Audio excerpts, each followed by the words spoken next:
Welcome. This is Time for Success, Business Owner Moms Edition. And this is Matt Barbie, your host. And this is a show where we dig into what it's like to be an entrepreneurial mom and trying to have success in all areas of life, and depending on how you define that. And again, my name is Matt Barbie. I'm the CEO of Time for Success, and I like to work with business owners to help them put the systems in place and the processes in place to be able to build a business that works without them and gives them and their families the lives that they dream of. And so that's the passion behind this little project that we have here. And today we are going to have some fun with kind of the outside observer's opinion and view, so that we can we can kind of maybe pull back the curtain a little bit, just in terms of what we've seen, and don't have to put anybody on the spot doing it. So I've got high performance coach Kourtney Thomas here with me today. Hi, Kourtney. Hi. Thanks for having me. Thanks for being here. So Kourtney works with plenty of entrepreneurial moms and women, and I asked her to come on the show because again, having guests who are moms themselves, sometimes it's not always easy to talk about all the things. Yeah. So hopefully we can dig into that a little bit more, just what we've seen and people have shared with us today. So it'll be kind of a fun, different mix on things. So stay tuned. So Kourtney, please, please go ahead and tell the audience a little bit more about you and what you do and how you work with people. Yeah, absolutely. So I am a life coach, which is like the broadest thing, and I don't always love to describe myself in that way because it's so broad and it can mean a lot of things. But I can zero in on it with a quote from one of my favorite life influences, and that is Dolly Parton. And she has this famous quote the white that philosopher. is, you know what though? She kind of is, and we're familiar with a lot more of her words than we think we are. You know what's hilarious is I run a networking group, and last week, I'm totally ranting the brain. I'm sorry, but last week I actually had a Dolly Parton quote. See? So, no, See? I'm totally with you. So yeah. I want to give more credence to what you're about to say. Yeah. Go for it. Share it, Kourtney. So I always say, if you've ever heard of her quote, find out who you are and do it on purpose. That's wonderful. Is what I help women do. I love that. And, I over the years have worked with a lot of different women, and really so many things that are happening in our lives, whether that is our health and wellness, our families, our businesses, all of the things. It really comes down to, who are you? What are you really about?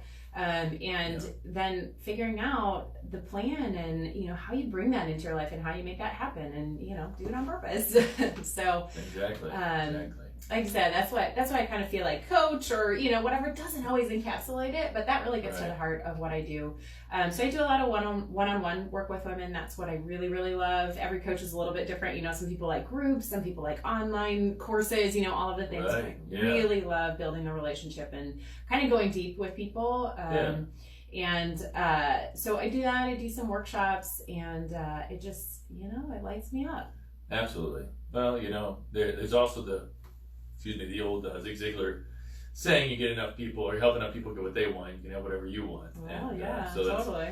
That's always rings true as well. And I think you and I probably share that passion of just helping people to get the life that they dream of, right? Absolutely. So tell us a little bit more about your experience working with moms, business owner moms, or just high performance, executive moms. I mean, there's some very similar issues that they're dealing with. Let's be real here. So, what do you often see?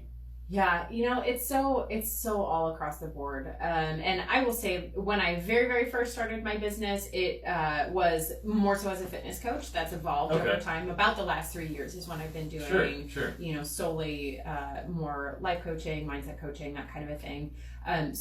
But overall that time, the last 8 years or so, it has really spanned the gamut. And I think so often, everybody's pain points are a little bit different, to kind of use that buzzy terminology, but there's so many things that really come down to all the things that we've been conditioned to believe that we can or cannot do, can or cannot have, all of these things, especially as women, and the things that we need to do. And, I kind of use air quotes around that, these types of things. And that really influences the challenges in day-to-day life, right? That, Absolutely. show up as overwhelm and burnout and time management stuff and health stuff and, roles and trying to figure out, which roles we're playing and when, confidence stuff, that ever elusive thing of balance, which I really like to talk about more in terms of like integration. How are we integrating the different parts of our lives? Absolutely. But wow, there's really a lot, and especially when you have a business and you're, whether there is greater family involved or it's just a spouse or whatever, like there's still a lot riding on that, and that's a lot of pressure too. Absolutely. I really like the term integration. It's a term that I try to encourage as well, because it's not like, especially if you're a startup entrepreneur or you're in the process of trying to put the things in place, things ebb and flow, and if you kind of like try to look at it as balance every day, it just doesn't always happen, but if you can integrate your schedule and your priorities, it's a different mindset that allows you to not feel so guilty that, okay, well, I had to take a little bit more time today, but I'm going to give a little bit more time tomorrow, right? And those kind of things, or seasons of life. Yeah, I that is exactly how I approach it too. I talk a lot about seasons of life, and that can change month to month throughout the year, but then too in larger pockets, it might be that you spend 10 whole years more focused on your career than you do on anything else, and then the season changes and it's more family, whatever it is. But the integration piece is huge, and there's still like so much out there about even as simplistic as work-life balance and whatever, but any type of balance. Like I don't feel that like accurately, like you said, describes how we can go through life day to day, because that like in terms of guilt, that is a great way to put it, or just like it always feels like a sacrifice, versus if you kind of have this broader understanding of the priorities and all of the things that you have going on in your life, you can make it feel a little bit better, like that, okay, we shift the pieces day to day and, like you said, through the seasons and everything, without having to attach all this other emotional stuff to it. Yeah. So, No, that's good. That's good, because, there's a certain, the good side of balance is kind of like, okay, so trying to get into things that I know I need to kind of get in on a daily basis. But, it's more of a matter of prioritization, right? It's like, people talk about like time mastery or time management, and it's like, those are just such huge misnomers, right? Yep. You can't master time, you can't manage time, you can't control time. Right. Unless you're a Time Lord. I don't know how much of a nerd you are, but if you're a Doctor Who fan out there. Right. But unless you're some sort of Time Lord, it just doesn't work out. So, I see it a lot in terms of like behavior management, priority management. Right. What do you see working with moms? Yeah, that's funny, because priorities is like a huge part of the heart of what I end up working with women on. I think a lot of us are not clear on our priorities. I don't think we have that kind of clarity of, first of all, like what that really means and what it looks like, but then specific to our lives right now as it stands in whatever season, whatever our situation is. Again, I think there's a lot of outside influence on that, but you gotta get down to it, so I typically start with all of that, kind of like who you are stuff, what are you about right now, what really, really matters to you, what are the values, what's your identity, like all of that stuff. And from there, it becomes easier to identify, okay, then what's really important. And that's the priorities piece, right? Like, so for me in my coaching, like I don't talk about goals. I don't do goal setting. I don't do that stuff. It's too finite. I don't think that like, I think that makes you like, okay, here's a thing and I'm super focused on it, and either I achieve it or I don't, and then I feel bad, like I achieve it and I feel good, or I don't and I feel bad, but then what? Then what's set another goal. Like, so it's constantly like this finite thing after another, but I think priorities are a little bit broader, and that allows for a little bit more freedom, and it's very much attached to the core of who you are. Again, that's why like kind of that values piece and all of that comes first, but like, okay, what's the priority? It's career right now. It's building the business. It is my, you know, I'm a business owner. I'm a mom, yes, but like this is a priority right now. So here's how I integrate all these other things at this level because this is the priority. You know, like I come back, and you're probably familiar with this, but I come back to the 4 burners theory quite a bit with people because I think sometimes we have very unrealistic expectations of everything that we can do in life, and again that leads to the overwhelm, the you know the burnout, all of that good kind of stuff. But you know, okay, so we've got 4 burners, and say that's you know, it's career, it's family, it's friends, it's health. You really, really can only focus on one of those things at a time. You might be able to get 2 at like a good strong medium high, but you're still going to have 2 that are like on low or warm. Yeah. And it's kind of difficult to swallow because again, we're sort of told like, well, you should just be able to do everything all at once. And that's not realistic. So then you kind of really have to put some energy into identifying again, what's the priority right now? And, you know, that if that's all aligned, if you have this good understanding of who you are, where you're at, what you're focused on, it feels a little bit less, it's a little bit more relief, even if you're like, oh God, I can't do everything. Okay, but this is the right thing for me right now. So that's, you know, more acceptable. It feels a little bit better in daily life. Yeah.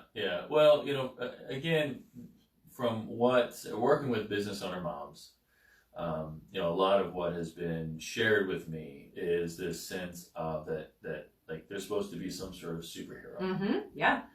That everything's supposed to be a priority. And, you know, they're supposed to go out there and close that, you know, $10,000, $1 million deal, whatever that might be. But if they don't get back in time to make sure that, you know, the organic meal is freshly prepared for their children, and, you know, the laundry is all picked up off the floor and everything's been vacuumed and dusted and all that stuff. And it's not fair. I mean, it doesn't make sense but those are kind of the social pressures. Those are kind of some of the things that they've been trained as values and priorities. You know, where it's like, well, you know, you got to close that $10,000 meal or $10,000 deal to make sure that they can eat healthy meals, right? You know, and then be able to pay for the house so that you have things to dust. Well, So how do you help women, you know, break that down? A lot of my work anyway is very much focused on exactly what you said, like identifying what those stories really are. Like we all are conditioned from the time that we are so young about all of these things, and so much of it is external. So I have a lot of conversation around exactly pinpointing that. A lot of my like famous coaching questions are like, and who says? Who told you that? Where did you learn that? Like, is that really true? Because that's a huge thing, you know. And then some of it is, again, getting really clear on like, what actually do you need? What actually is your enough? Is it a $10,000 deal or is it a $1,000 deal? What do you really need? And then again, like, what are where can the freedom kind of come in? You know, where if you think that you need this, but you've never really ran the numbers even. It can be sometimes as simple as that, where business owners, like, they're not doing the business side, you know, and I kind of remind them, like, okay, have you actually gone through this though? Or are you like looking at somebody you like on Instagram and seeing that like they're quote unquote making 6 figures a year when they're not, and you think you need to do that. Like, there's just a lot of stuff around it. So it's kind of like picking apart the stories, peeling back the layers, and, you know, understanding what we can let go of and what's really ours, and then acting from that place. Now, there's a difference between grossing 6 figures a year and 6 figures a year. Indeed, there is. So there's this little differentiation to run through. So if we were to get into like the deep dark recesses, I kind of call some of this stuff like head trash, the things that kind of get in the way and gunk up things. What would you say are some of the big dark things that just really are holding women back in terms of, you know, what you've seen? I think one of the big ones is the idea around like, who am I to do this? Okay. Tell me more about that. It's something I have run into a lot. I think there might be a little bit more of it. I do a lot of work in the online space, so there might be a lot of that because there's just a lot of noise and a lot of competition and very flooded market in the online space. But there's a lot around that, like, who am I to say this? Somebody else has already said it. Somebody else is doing it better. My experience isn't as strong. My credentials aren't as good. My whatever. And like, that is just so flat out wrong. You know, I mean, we all have a unique voice, and there's a reason why we're doing what we're doing. Right. And I always say, you know, or I always ask, you know, the client, if you were able to help one person, like, is that worth it? Typically the answer is yes. Yeah. You know, and that is a good reminder, like, okay, if you help that one person and you literally change their life, that's meaningful. So quit with the, like, who am I to do this? You're supposed to do this. And, you know, if you don't, you're actually doing everybody who you could potentially reach a disservice. Yeah. So that's a big one, which again kind of goes back to all these different insecurities that we collect throughout our lives, and kind of breaking that down of, you know, whether that's some experience in school or family or whatever, and somebody said, like, God, you'll never be able to do this or whatever, and like, boy, does that stick around. I love head trash. I might steal that, by the way. That's great. But like, I've trademarked it. Yeah, right. Sorry. It's all right. Just say, hey, Matt Barbie once said head trash. That's right. Yeah, no, I love that. That stuff really sticks around, I would say. So, imposter syndrome. Yeah. Right? Mm-hmm. I mean, it's funny because over the past week, I've just heard that term so much. I don't know why, but popping up on the news feed, and I guess it's just kind of a big thing that's coming into more awareness. But imposter syndrome, I think, is right. what you're talking about there. Yeah. So, okay, so imposter syndrome is kind of one of them. Yep. What else is there?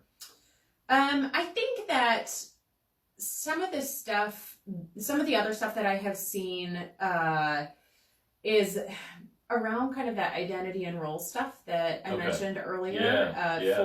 For some of the moms who I've worked with, and also some of my colleagues too, they're moms, they have kids, but it's not everything that they are. It's not everything that they do. And there's some really sticky stuff around that to say, like, all right, now we're getting the juicy stuff. All right. Yeah, Let's you talk know, more to say, about like, that. I'm a business owner first, or hey, just I'm a woman, and like, Right. I have my own life, and my relationship with my spouse matters, Yeah. or all this other stuff are just my own. And like, that's a really weird thing, because there's still a lot of stuff around, it's family, it's caretaking first, that whole like caretaker-itis thing. Right. And navigating that without, again, like attaching to reactions, because a lot of times I have found people, when women talk about that openly and say, like, I mean, I love my kids, but like, I like myself too, I need some time away. Right. And not just as simple as like, oh, I need to take a bath and I'm going to go get a manicure. Like, no, that's not it. Right. It truly, like, it's looked at as selfish, but in the negative connotation. Yeah. So, getting some awareness around the fact that like selfish isn't always the negative connotation, really. Right. Like, it's truly taking care of Self-care, ourselves holistically. Right. Yeah. Whether that's, I still want to do professional development. I'm going to get a coach. I'm going to go, I'm going to hire a sitter when I don't really need one, or when somebody else would say I don't really need one because I want to work alone, or, whatever it may be. That's another one that I see kind of struggling with that shift in roles, to not just defaulting to, well, I've got kids now, so I've got kids until they're 18, and then I can go back to being a woman or a part of a partnership, or, whatever else. Like, a little bit of juggling that, but also just the perception of, if you're not constantly in mom mode, that's a bad thing. Right. Absolutely. Again, those societal pressures of, now you're a mom, now you got to do this. And this is kind of one of the great reasons that you're on the show today, is because a lot of moms, it's hard for them to talk about that. Yeah. They feel like they're going to be like, just torn down for kind of having this thought of, what? I need some me time. Yeah. I need some self-care. Yeah. Sometimes just need to get away. Mm-hmm. A lot of people will recommend that, a guy just needs to get home and decompress, right? after a long, hard day. And so just give me a few minutes, whenever I walk in the door. But I think that's probably fair to say on both sides. Like, it's probably not just a man thing. Yeah. Yeah. Whoever's out. I mean, we don't always get it. Sometimes we just walk into chaos. But whoever's out and about doing something, at a high stress level, when they get home, or maybe before they get home, they need to find some quiet place to go to decompress a little bit before the chaos. Right? Or at least after the chaos. Everybody needs that self-care. Yep. Right? Yeah. I find too, that's another thing that I have observed with some of my clients who are moms and business owners is kind of exactly what you're talking about. They don't have that separation, like, period. Yeah. Just by nature of how their lives are set up. In these cases, it's been where, a spouse works outside the home, they're gone all day. And the woman mom does not. There may be kids on some days, there may be childcare some days, whatever it is, but there's this whole challenge with the task switching and like trying to transition from, okay, drop off the kids, now I got to do some work. Oh, but I got a call from school. Oh, but now I want to take some time to journal for myself. Oh, but I got another call from school. Like, all of this stuff. And then at the end of the day, okay, I got to hurry up, finish the work. And like, oh, now it's kid mode. And then, oh, now my husband's home. And, all of that kind of stuff. That transition is really a challenge, and that can affect, where their business is at, for sure. Because again, like, kind of the default state is like to take care of the family first, and then trying to switch back and forth from that is a real challenge. So some of that stuff is, where I try to do some work of like, okay, then it becomes more like the, like, practical stuff of how can you structure your day? How can you figure this out a little bit better? But that's a big challenge, and doing too throughout the day, like you said, kind of that walking into chaos thing. Yeah. Sometimes for these moms, all day is chaos. Yeah. And they're having that all day. There is no break from it. There's no time for a break from it. It's emotional labor all day long. And then also trying to fit in work when I've got, a shared babysitter, or my mom's in town, or, however that goes. Yeah. And it's interesting because single women, obviously business owner women or executive women, or, I mean, just, women who are just single women, right? They're just trying to run the household and the business and all that, or whatever, bring in income. I mean, there's that. But then I think we can also, because we're in a safe space, right? The whole man child, right? Like, so the woman comes in, and I know I've been guilty of this too, right? So like I don't clean up after myself sometimes, or something like that. I'll call myself out. I'll throw myself there on the picket or whatever. But if there's not a good understanding of what kind of task switching needs to take place, then a woman might come home, right, and she's a business owner mom, and she's out there killing it and growing a great business, and then she's got to come home and she's got to take care of all that stuff. And then if we don't know how to have that discussion, then sometimes, like, all because of societal norms and societal pressures and societal expectations, it's like the husband's just another kid, right? Yeah. and that can be an extra challenge. Yeah. And that is almost just another thing to kind of worry about, that like, if we talk about this, is he going to, is it going to turn into a fight? Is he going to understand? Yeah. I'm having to explain myself more, where I'm coming from. He doesn't get it. Things like that are also a challenge, between partners, because, like you said, it's a little bit of a societal thing to where, it's just a challenge to communicate openly in some cases. I mean, I've had clients where they're like absolutely fantastic and, pretty much are like, I'm out. Like, you take them. Bye. And, and that's understood. Like you said, they have an understanding of what their roles are and like what the time looks like and all that kind of stuff. And then I've also worked with women who are like, well, I just don't feel like I can almost like stand up for myself, that kind of thing. I just don't feel ready to have that conversation. And, it kind of is, there's a spectrum of where people are ready and where they're at in their relationships. So we've got like 1 minute left, but we'll issue 2 challenges then, right?